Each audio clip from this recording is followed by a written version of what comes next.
Australia at the moment. Good morning, everyone, or good afternoon, wherever you may be. And welcome to today's webinar, where we understand how the University of Queensland utilised continuous control monitoring as a key mechanism to drive organisational change. I'm Troy Nicholson, and I'll help moderate the session today. For those of you who don't know me, I'm one of the founders of Satori, and I'm currently responsible for business development and account management activities. Let's cover a bit about the university. Founded in 1909, the University of Queensland, or as it's known as UQ, is one of the group of 8 comprising Australia's leading research-intensive universities. The university currently has over 55,000 students enrolled, and its primary flagship campus is located in Brisbane, the Brisbane Riverside inner suburb of St Lucia. Universities are large, complex businesses, and UQ is no exception. It has many decentralised business units and facilities that share a centralised platform for purchase to pay, HR payroll, and employee expense management processes. Whilst there are detailed central policies and procedures in place, the size and complexity of UQ means that the different business units may have very different financial and operational practices.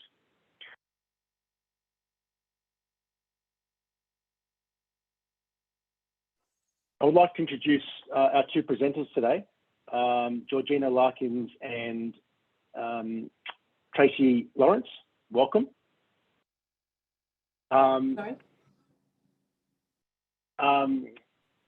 Tracy's role is currently Manager Internal Audit, supporting the Director of Internal Audit and in managing and undertaking internal audit reviews. Tracy has a passion for internal audit and assurance and using continuous monitoring and data analytics to improve the internal control environment. Tracy is a certified practicing accountant, professional member of the Institute of Internal Auditors. She's a certified internal auditor, certified information systems auditor, and certified government audit professional, and is currently facilitating the implementation of continuous controls monitoring across the University of Queensland. Georgina, welcome. Georgina is a principal investigator, one of the principal investigators in UQ's Integrity Unit. Georgina is also a certified practicing accountant and holds a diploma in government investigations. She has a breadth of experience holding senior investigation positions both in government and the private sector, including organisations such as the Bank of Queensland and the Crime and Corruption Commission in Queensland. Welcome, Tracy and Georgina. Thanks, Troy. So I think what we're going to do is hand over to yourself, Tracy and Georgina, to do a little bit of an intro on the university. Okay, before I do that, Troy, I'm just going to give a little bit of background in terms of my role with CCM at UQ. When I first started with UQ, I was in the finance and business services area, reporting directly to the CFO. And in that role, we planned a series of audits of the schools and faculties across UQ from a financial controls perspective. And there's a large number of schools. And what I found very quickly, and something Troy mentioned earlier, was that there was very varied practices, very varied financial practices across the schools, across UQ. And I also realised very quickly it would take me a lifetime to audit those schools and faculties if we didn't look at doing something more automated. So that's where the first idea around CCM came on board, and I was able to, with Satori's help, I guess, convince the CFO that there was merit in investing in some continuous controls monitoring. We were lucky, we started in 2015. Since then, we've delivered modules in relation to accounts payable, vendor master, expense management, corporate card, travel's included in there, a little bit of travel, and also our conflict of interest suite, talking about today. And we're working with our student team on some student CCM and our employee or HR team and some employee CCM as well. So it has expanded quite a lot to multiple modules. Okay. And I'll go Tracy? straight to this. Yeah. Yep. We might just, I mean, I was having a bit of trouble hearing your sound there. Oh, really? Is there something that's changed in the last, it worked perfectly before the webinar. So No. I'm not sure everyone else is hearing that, but. How's that? That's that really better? Thank you. Yeah. That's better. Yes. Okay. I'll go straight into that slide now. So here's a bit of some statistics on UQ, and what's in the picture there is our new UQ residences. Prior to, they open next year for students starting in January, and this will be UQ's a first foray into student residences as a UQ-owned facility. It's the only group of 8 university that didn't have one, so now we do have one. And as you can see, there's a lovely swimming pool up the top, which looks a bit more like a resort than a university college, but that opens next year with 610 beds, but there's 300 enrolled, I think, at this point. So just some information about UQ. We're governed by a Senate. The organisation is governed by a Senate, which is a bit similar to a board, but it's a much larger group of people and a lot of academics, external members, students, alumni all involved. And a subset of that committee is our Senate Risk and Audit Committee, which is where Internal Audit comes into. We have 3 main campuses, our St Lucia campus, Gatton and Hurston, and you can see there significant revenue in 2019. The figures are all 2019, I think, because they're our signed off figures that we have today. Close to 7,000 staff. And I think now that figure on alumni, there's over 300,000 alumni at this point in time and over 55,000 students. And I think our numbers are looking pretty good for this year and for next year based on the current stats that we have. That's probably enough there. Do we now want to move to the video? Yeah, let's show the video. Sure. Just bear with me. I'll just share the video with you.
Thanks, Troy. I think we're very lucky, Georgina. We get to work there every day. Yeah, all the days it's a really, in the office. Yeah. It's a really beautiful campus. I mean, yeah, it's just, as I always say, when we're stuck for budget, you just don't mow the lawn for a week. It must cost a fortune just to do the gardens there. So it's a very beautiful place. Okay. Hi everyone, I might just give a little bit of an introduction and some context for my role here in managing the COI CCM module. So as Troy said, I am one of the principal investigators here at the university's integrity unit, one of 2. There are 3 investigators in our unit and we also have a director. We report in through to the Chief Operating Officer through our director.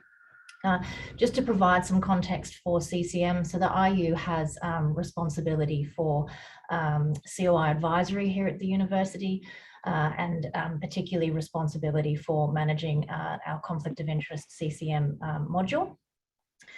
Practically, that involves weekly monitoring and assessment of the alerts that we receive. And the COI CCM tests that we monitor include a suite of tests to monitor conflict of interest and provide assurance, particularly around our vendor and employee data. CCM serves to provide us with assurance, but also insights into how our COI policy is being applied in practice, and also opportunities for education, awareness and change. In terms of my role working with Tracy, we partner very closely with Internal Audit in terms of managing those alerts. And in terms of the workflows, I'm very capably assisted in the team here by our support officer, which helps with the practical management of those.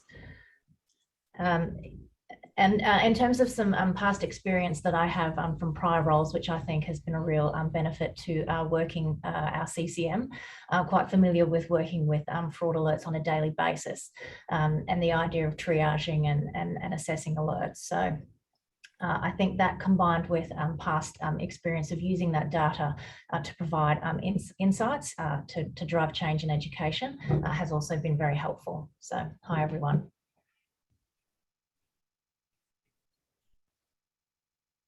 Okay, now look, Corey, you asked a question around the history of conflict of interest in CCM, but we can't talk about one without talking about the other. It's a little bit chicken and egg with what came first, COI or CCM. My not very fancy slide shows the sort of evolution of COI and UQ, and down the bottom I've just sort of highlighted the evolution of UQ from when it sort of first kicked off in 1909, and some of you may or may not be aware that UQ is going to host the archery for the 2032 Olympics. So that's very exciting for anyone that might be coming up for that. But in terms of COI, that's the topic we're talking about. In 2012, there wasn't a lot of policy in place at UQ.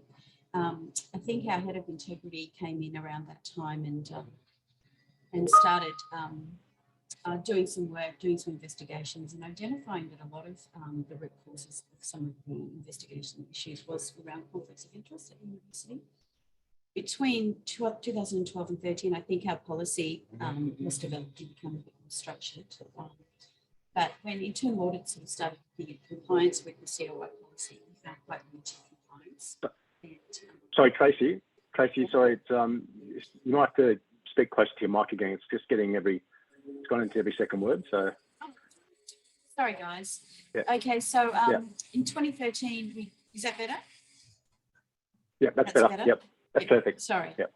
Okay, so in 2013, we did have a policy in place, but we found that compliance was pretty limited, and you'd expect that with a fairly new policy. That continued for a couple of years. Internal Audit did some work on the policy itself and compliance, but also did some work across the university when we were auditing schools, doing our own data analytics around potential conflicts of interest between staff and students.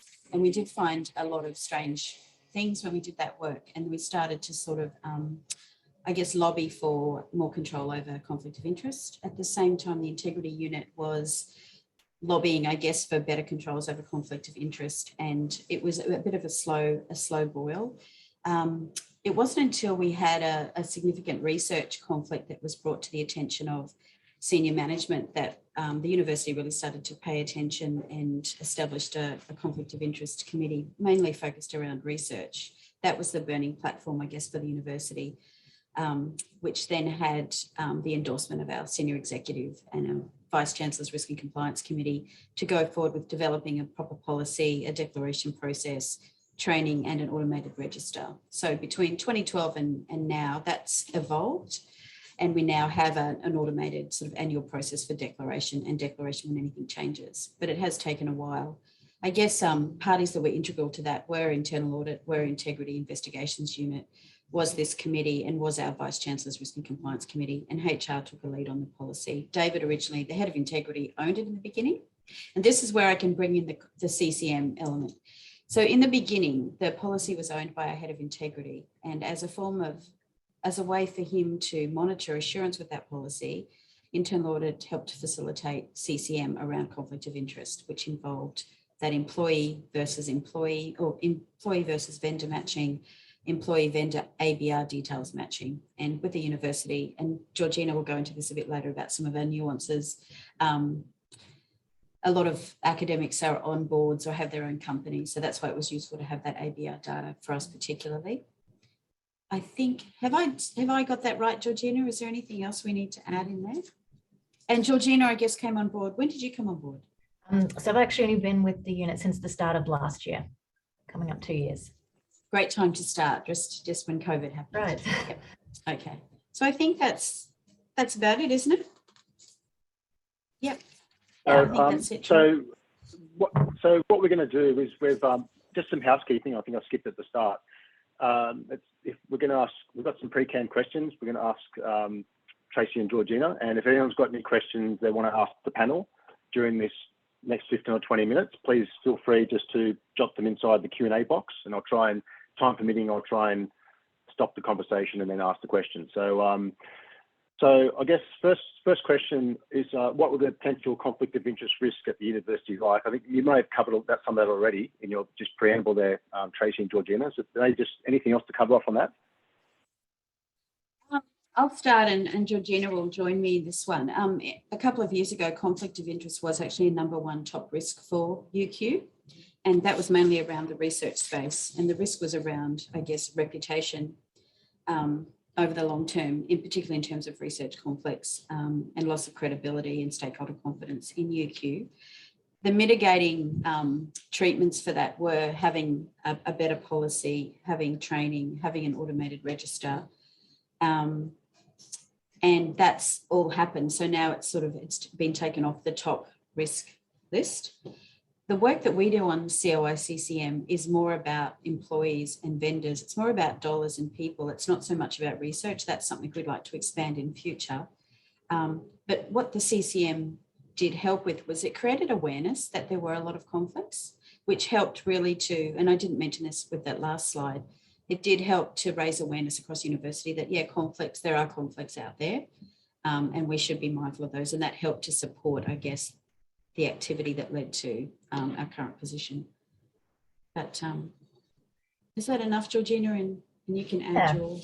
I think from an investigative perspective around conflict of interest, and something that CCM helps us with particularly, is that our oversight body, the CCC here in Queensland, expects that the university would manage something like conflict of interest as a potential corruption risk. So by way of providing some assurance into how the framework that we have is operating, that certainly assists us with that. And as you would expect, this unit has conducted a number of investigations that have a flavour of a conflict of interest as one of the elements that we've been asked to look into.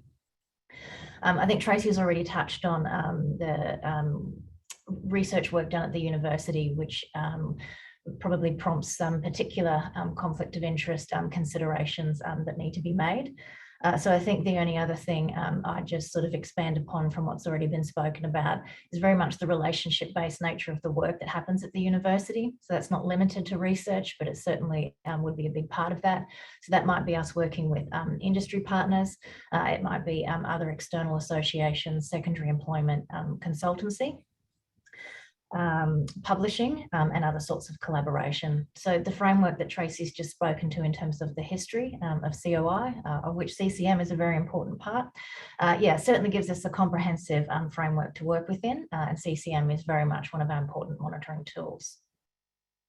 I might just add a bit to that, in that academia is quite an interesting environment. It's not like a government department or some private sector businesses, in that each academic can be a business in their own right. They might be a dentist who lectures at UQ, does research at UQ and has a dental practice, or makes mouthwash or toothbrushes on the side. So they're a business in their own right, and some of them see that quite differently than what a normal employer relationship would be seen as.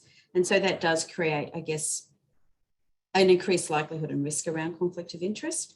And some of those are acceptable, they just need to be managed. I guess another thing about academia is there's lots of personal relationships in academia between staff. If you're the expert in sunflowers, it might be that your wife is also the other expert in sunflowers. So there's a lot of personal relationships which aren't immediately obvious across the university. And there's also staff-student type conflicts as well. If you're lecturing and teaching your student and grading your student, we need a plan in place to make sure that the conflict's mitigated. So it is a little bit different from other organisations that I've worked in, where it's a bit more, there'd be less potential risks. And I guess what's important for us is that we use a lot of public monies and grant funding. So we want to make sure that whatever we're doing it with integrity. So who's ultimately responsible, Tracy, for the risk? Who owns this risk? I'm going to ask Georgina. I'll take this one. So the framework that the university has put in place actually places a positive onus on all staff. actually everyone is responsible for managing COI risk. And the way that we've done that is to put in place particularly disclosure tools, because we can't manage a conflict if we don't know about it. And it's very much about educating staff to come forward with that disclosure so that we can put in place appropriate management plans and controls. Because of course, having a conflict doesn't necessarily preclude activity from happening. It just means that we need to put in place appropriate controls. Of course, that would very much as well depend on the nature of the conflict. Some may be more serious than others and obviously would require a higher level of control or management plan and some further consideration. I think expanding upon what we were just talking about there too in terms of our external relationships, the university may also have responsibilities to some of those external partners to make sure the conflict is being addressed in terms of their expectations. So that's another way that CCM provides us insight. I am pleased to say that we've had very high compliance with our online disclosure tool. That was something that was put in place last year. And I think overall, along with the results from our CCM, that tells us that compliance is generally very good. And we're very much now then trying to use that to educate our staff and improve the tools that we have and making sure that they are fit for purpose. And something else Tracy had touched on as well was actual training. We do also have an online conflict of interest training tool which complements the framework quite nicely. Awesome. So I've just got a couple of questions coming through on the panel here. What I might do, if it's okay, I might just leave these questions to the end. We've got another 10 minutes or so to go, and then we can always extend the webinar if people want to stick around and hear the responses to these questions. Some quite good ones coming through. But yeah, so I might just move on, just keep pushing on. So how were these managed in the past at UQ, pre-CCM? I think we've touched on a bit of this already. We have touched on this, and I'll talk about this. I have been with UQ for 8 years this year, so I guess I've been part of that past. Very localised. The risk were managed at a very local level, and I think it wasn't until we started raising a lot of concerns and integrity in unit started raising concerns that they did end up with a top risk around conflict of interest. I think that, and the research risks became more apparent. But prior to that, it was a very localised issue we had. And I had seen some almost manual, back in 2012, 2013, some sort of manual forms filled in for this is my conflict, but it was very, there was no sort of transparency of that across the business. So we've really flipped it 360 degrees between now and then. Just to show off our Warwick solar farm, some of you may be aware UQ is aiming to be 100% sustainable with the Warwick solar farm in addition to facilities at Gatton and St Lucia. It's been built and now we're just adding, sending power to the grid in a staged way. So that's very exciting for us. That's about it, Troy. So I think we've touched on some of this as well. So the main drivers, I think we've covered that off as a high risk to the university. I think you've now taken it off the very high, and it sounds like you've got your arms right around this. So I think, is there anything more just to add to that, Georgina or Tracy? I'm happy to just add, I think one of the things that was really critical, integral for us was that we had a burning platform to start this all off, and that was that a research conflict where I think a professor came in and said, oh, my best mate wants to give me money to do this research, and then, or someone he was affiliated with. So it wasn't quite right. And I think it opened up a whole lot of questions at the higher levels. And that sort of was the impetus and the burning platform that we needed to sort of move this as a university. And I think every organisation might have a burning platform. It's just about finding what that one is. And sometimes having some data and some information can help to add to that, the importance of that message. So that's, I guess, where CCM came in for us. Okay, this is, I think, what really helped drive this along. So maybe just to an overview on the ABR data. I think it's an area that particularly government agencies aren't exploiting enough, the information that's available for non-public information. So maybe just a bit about that. Yeah, certainly. Georgia. Yeah, so that's right. So for those who may not be aware, the university is able to access the non-public ABR data. So that's bringing in then an external data set to maximise against our internal data to really enhance our monitoring of conflict of interest, particularly in the vendor space, but also around some of the other scenarios we were talking to there, potentially around secondary employment, consultancy and industry affiliations. I think there's two key points to talk about with respect to ABR data. So as I'm indicating there, data maximisation, utilising the data that is available to you. But for us, the ABR data, Australian Business Register data, sorry, I should have made that clear at the start. The ABR data for us very much is kind of our catch-all or our fallback tests. These are providing us with indirect matches where it may not be necessarily that there is a direct match between an address, a bank account, or a vendor name. So this is actually really quite useful data for us. So to explain this further, we're using this in a three-way test to match against our employee data, our vendor data, and then bringing in ABR. Because we are using a third-party data set and quite a large one at that, where we don't have as much control over the fields, we have done a little bit of work on just refining that data set for our needs to make sure that it is giving us high-quality matches and the insights that we're looking for.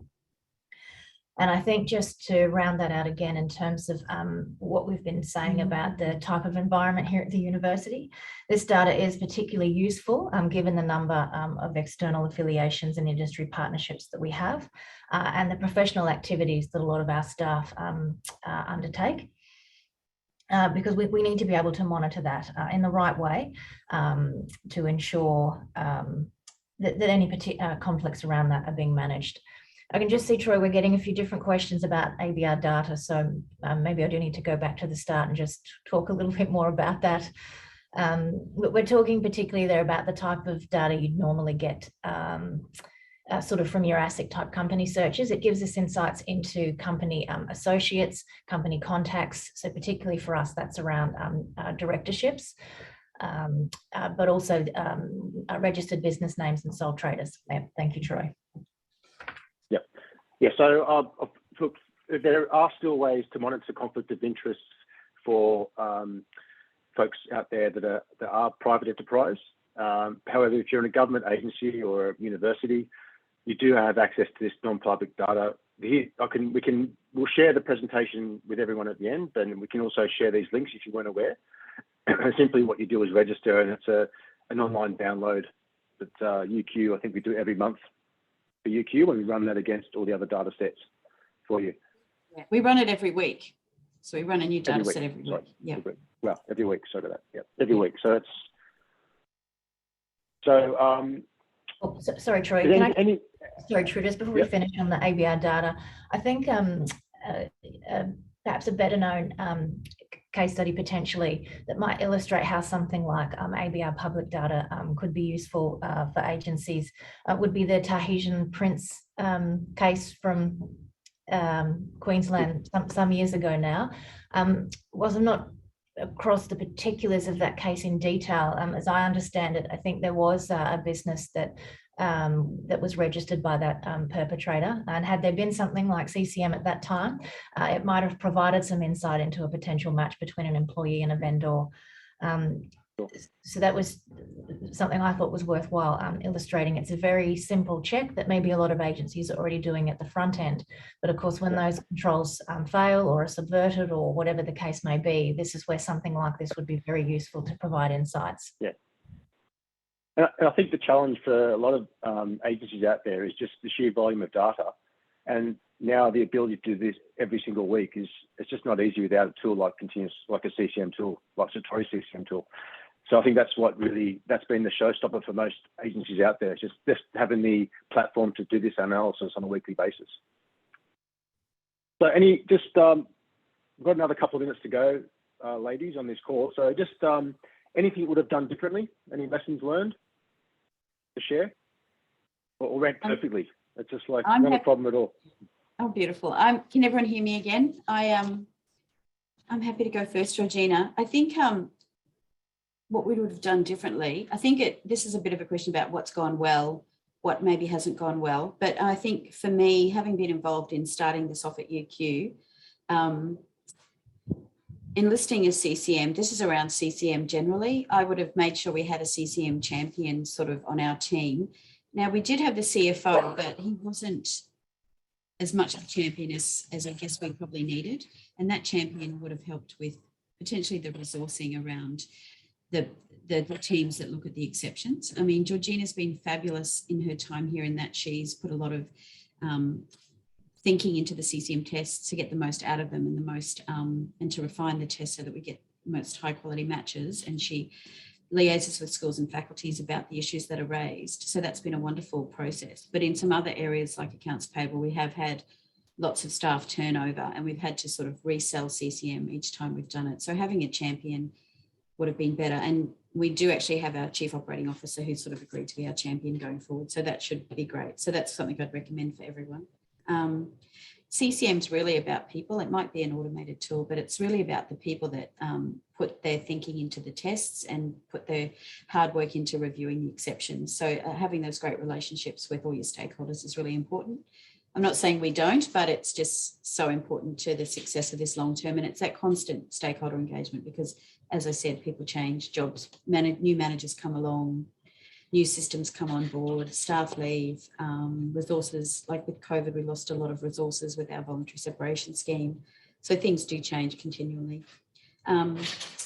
Maybe we would have made this part of our assurance map. We're actually developing that next year, so we can definitely pull that in. But if we'd had one in 2015, we would have, I think, been better to have that as part of our key assurance framework and map for the organisation.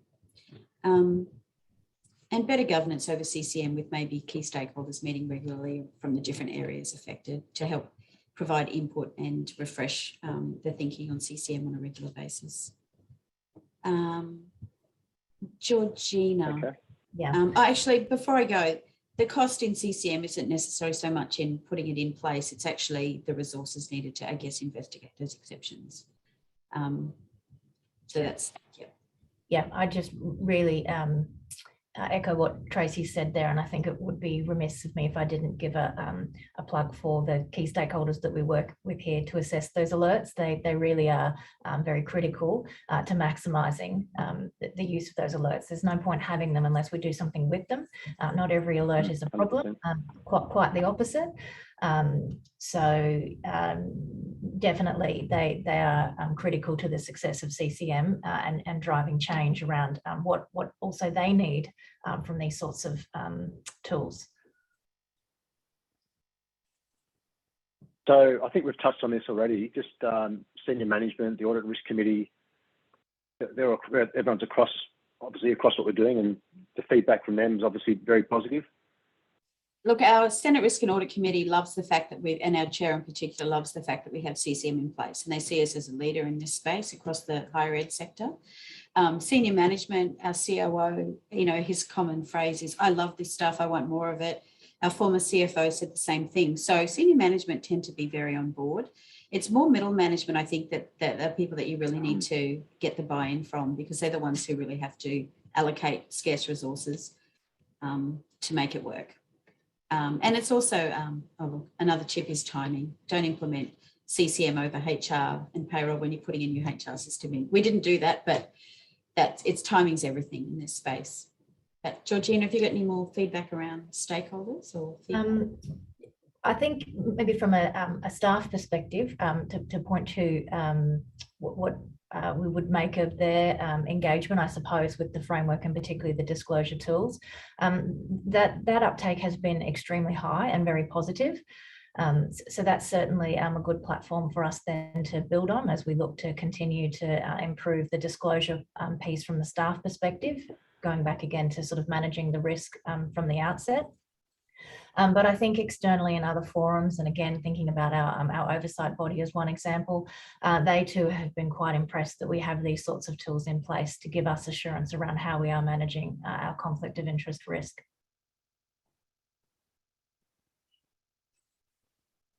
Well, thanks Georgina and Tracy. Look, that's now time of our webinar. However, and thank you everyone for joining. However, if you'd like to stay around for the next 5 or 10 minutes, what I can do is just put to you a few questions from the panel.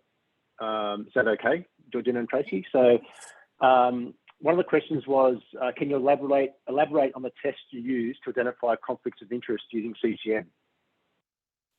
Tracy, would you like me to take that one? Thank you. So the sorts of tests that we're running here use our internal data around our employees and around our vendors to look for things in common. So, for example, if a vendor has the same name as an employee, as a simple example, where they're both active, that might be something that we want to look into a little bit further, just to understand a bit more about that relationship. As we've been saying throughout this presentation, that on its own doesn't necessarily mean in this environment that there's an issue. It just might mean that there's some additional controls that need to be put in place. Yeah, does that give you some example? We also run tests using, I guess, bank account details of vendors and employees, which does give a much stronger likelihood of match. And as Georgina said earlier, we bring in that ABR data on contacts within ABRs to see whether, and the strongest match there, I think, is around, is it address or is it email address? Probably name, because going back to the explanation I was trying to give about the sorts of data you can scrape from ABR. So directorships might be a good example there, where say it's a role that someone holds in an entity that also partners with us and therefore appears on our vendor list. They might not necessarily supply us every week with electricity, for example, but that's still a relationship that might need to be managed or have some other controls put in place.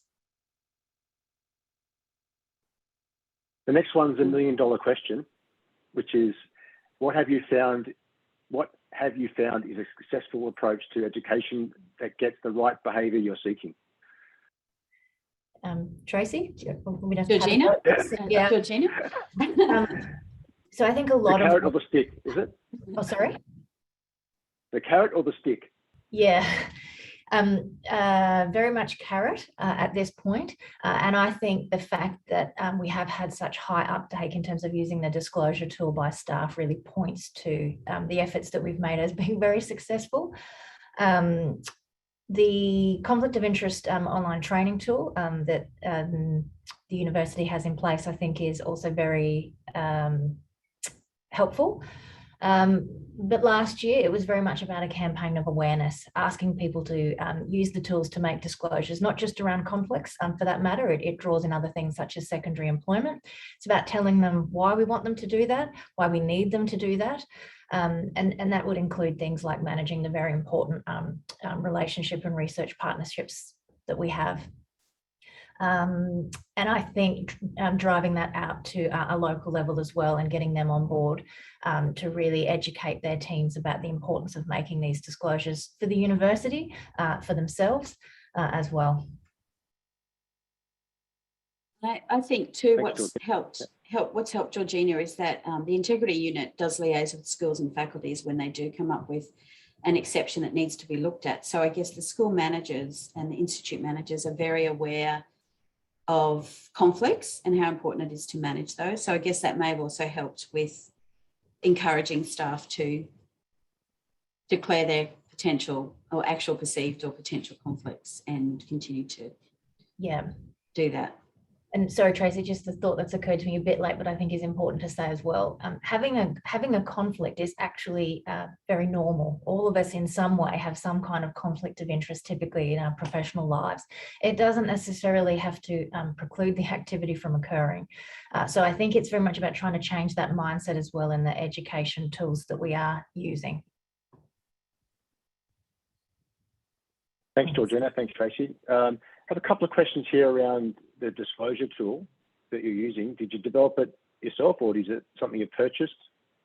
I'm not sure if you can say the name of the tool.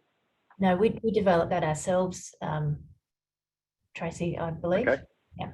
Yeah, I think it's the Bonitasoft, isn't it? It's a work. We have a system that we use to workflow to automate workflows and processes, and I believe that we've used. We call it Unitask to automate the workflow around the conflict of interest declaration. It actually gets workflowed to an approving officer if it meets certain criteria. So if there's no conflicts, it might just be a message to say no conflicts, or if there's a conflict that needs to be dealt with, it'll follow a slightly different path. That's right. And we've set up some other registers around secondary employment and sensitive research, I think, as well. Yes, yes. Just another one here. Once conflict of interest is identified, do you continue to automatically monitor any specific activity in relation to that conflict? That would probably depend on the nature of the conflict and what management plan is put in place. But yes, if it was at a level, certainly we would, whether that includes something like a CCM tool or other more manual oversights. But yes, of course, it's a risk that we have to continually monitor, and that's the whole point of having something like a CCM tool in place. It's not static. Lots of questions, lots of interests. Obviously, it's been a good seminar. I've got more coming. It'd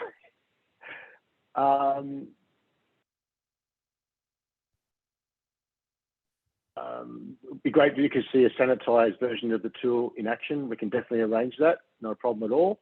Has UQ implemented continuous monitoring in other areas besides conflict of interest? Yes, we do have modules on accounts payable, where the main focus there is on duplicate invoices. And I guess another question we've had is demonstrating the ROI from the tools. We did originally start with accounts payable and duplicate invoices because it's for a CFO who was the sponsor at that time.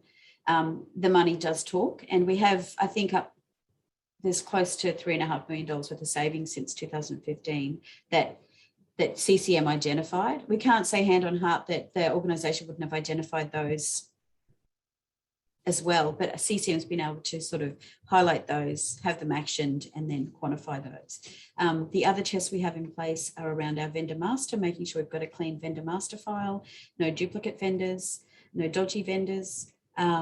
We also have our expense management system where we look at corporate card use and expense claims and travel claims. We're also looking at implementing student CCM, a sort of more data cleansing duplicate student exercise shortly. And there is some more employee tests that will go live once our new HR system is fully implemented.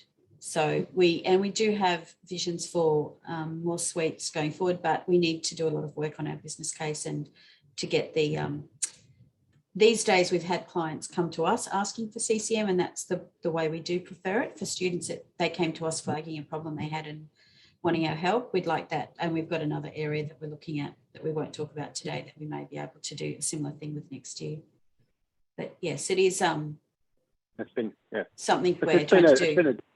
And it hasn't happened. You're doing an awful lot, Tracy, with the university and CCM, but it's been over a number of years now. So it's something that I think, it's like eating an elephant one bite at a time. I think we've over the years, we've slowly grown, starting with one process area and moving across others. So I think for anyone out there looking at going to look at implementing CCM, it's about deciding where the low-hanging fruit is and then starting with that and then growing it over time. So just got a question about the sort of data sets we require and how often you update the data and how is information confidentiality handled. So I think that really depends on the tests we're doing, Tracy, correct?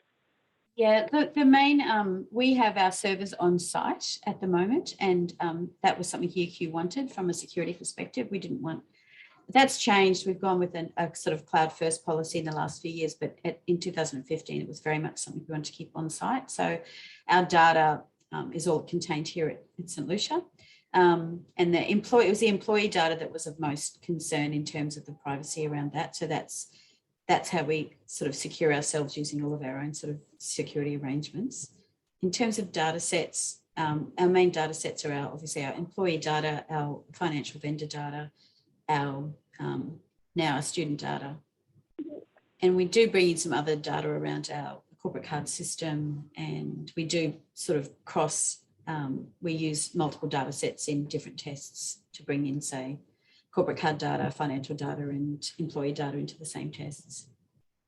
And students will be something that will come on board next year. So it's our student database. And I don't think we've had any issues with privacy or those issues. That's all been managed, Tracy, in terms of.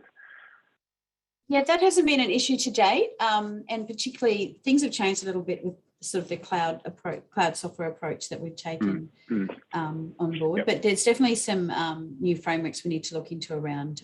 UQ's implemented a data governance framework in the last year, so we have to really do a bit of an audit to check that we're compliant. But privacy is something that we're very aware of. Just got a question here. I think it's more around the conflict of interest. How many exceptions, this is probably for Georgina, how many exceptions would you usually get from the report, and how would you eliminate the false positives? Well, the number of exceptions we get varies week to week, and that's very much going to depend on the sorts of things you're testing for, the test hierarchy you have in place, and all those kinds of things that you'd look to refine if you were going to implement something like this. How do we eliminate false positives? I suppose that's something I didn't touch on in my introduction. That's the helpful part of having the COI module in a team like ours, because we do have access to perhaps some data that other areas of the university may not. I mean, that's deliberately confined to a small subset of people. For example, it might flag to us that it looks like you have a vendor and an employee in common, but it might be the case that actually that vendor may not have invoiced us for some time. They're effectively an inactive vendor. They've changed the way they're interacting with the university now. They're engaged as an employee. I may be very able to quickly eliminate that as requiring any further investigation because the vendor status might be inactivated, for example. Sometimes, and this depends on what data sets you're using, common names. For example, you might get a John Smith who is not your employee John Smith. And Georgina and the team have done a lot of work over the last year in terms of really trying to tighten up the tests where there's ways to do that to ensure a much higher quality match. And that's really important to have people that are not just randomly addressing exceptions that are raised, but actually thinking about it and understanding why it's been raised, and is there a way that we can tighten up their criteria to potentially eliminate a false positive. So just for the audience out there, if you're not aware, so we offer CCM as a managed service. So we're working very closely on if not twice a month or monthly basis with Tracy's team and Georgina's team to continually refine the tests on their behalf. So UQ don't actually do any technical work. They communicate back to Satori the changes they want to make, and we make them for them on their behalf on the system. So that's the way it works. I think that's really been a part of the success, is that it would be difficult to have someone in the team that has that technical expertise to just write these tests and refine these tests. So I think working together has been part of the success. It's been, yeah. And sorry, just maybe something else on that question. I think you really need to understand before you go in, well, what is the risk that you're trying to address? And that's something where the partnership with Tracy has been very helpful. She'll often challenge me to think about, well, what's the risk you're looking for? And it's about then how you build out that test to look for that in the highest possible way or the best possible way. So that is having your multiple data point matches would be an example there. And I think, Georgina, you're right. I think one of the things we've realised, CCM isn't just about flagging issues for a team in a business area to manage and review. It's about, it can be a lever to make change and drive change, which I think it was with the case of COI. And it also is in things like duplicate invoices. If we're seeing a huge number of duplicate invoices, the question has to be, well, why? What processes need to maybe be refined? So it has been a good lever for change. Agree. Not just some tests that someone has to resolve. Okay, I've got just two final questions. Last questions. So any examples of student data CCM? I think this is an area, Tracy, we're still in early We're still stages. working. I mean, it's quite a complicated, because of the Beast, size of the yes. data. You know, we understood that, you know, essentially you're on the master file. You're a student for life. So people have gone to the university in the 70s, 60s, 50s, 60s, and 70s are still on the student master file. So it's a massive. I think it's over 1 million students. Yeah. Something So the ridiculous. main focus at this stage in our data testing is around just eliminating duplicate students, and that's prioritised for sort of the graduating cohort because of the nature of how we allocate certifications and graduate our students. We want to make sure that we're graduating the right student, which we do, but I understand systemically or from the system perspective, it's very complex. So this is more of an insurance policy for the team to make sure that there's no duplicates. You can't believe how many students there are with the same birth date and the same name living in the same house with different people. So that's what we found, which is amazing. Particularly the Asian names. It's a lot of very, very similar names. So so just one last question. How many FTEs do you have, Georgina, in your team reviewing these exceptions? Look, we're a very small team here in the integrity unit, and I hope, I said at the start, but I'll say it again, I'm very capably assisted here by a member of our team. So typically it's two. We don't get a massive number of alerts every week, so it's very manageable for us. If we had, between 5 and 10 alerts a week, that's pretty good. We might eliminate a couple. I might make a few quick queries on a few that rule out, say, half. Maybe the next half require a bit more critical thinking, a couple of phone calls, and it might come down to just one, where I need to go back to a local level and say, do you know anything about this? They might come back and say, yes, actually I do. This is all in hand. Say, great, what's the controls? Yep, that looks good. Thanks very much. So it would depend on your data set. Just depend on your data set, But you haven't got a huge team. It's just no, we don't. No, just you, it's Georgina. On the conflict of interest, So I know that with the obviously accounts payable vendor master that's involving the finance team, and we've got the payroll team doing that. But I think that at the end of the day, the follow-ups all usually by the first line of defence, the follow-up and remediation of the exceptions, with audit having the oversight, and Georgina's got it only obviously got oversight over that. Look, thank you very much, Georgina and Tracy. It's been you can always tell how well our webinar's gone by the number of questions that have been asked. So obviously it's a subject that a lot of your peers are interested in, and they've asked some great questions. So we've run about 20 minutes over, but that's fine. So look, thank you very, very much for your time, and we really appreciate you sharing your experiences. Thank you. Bye.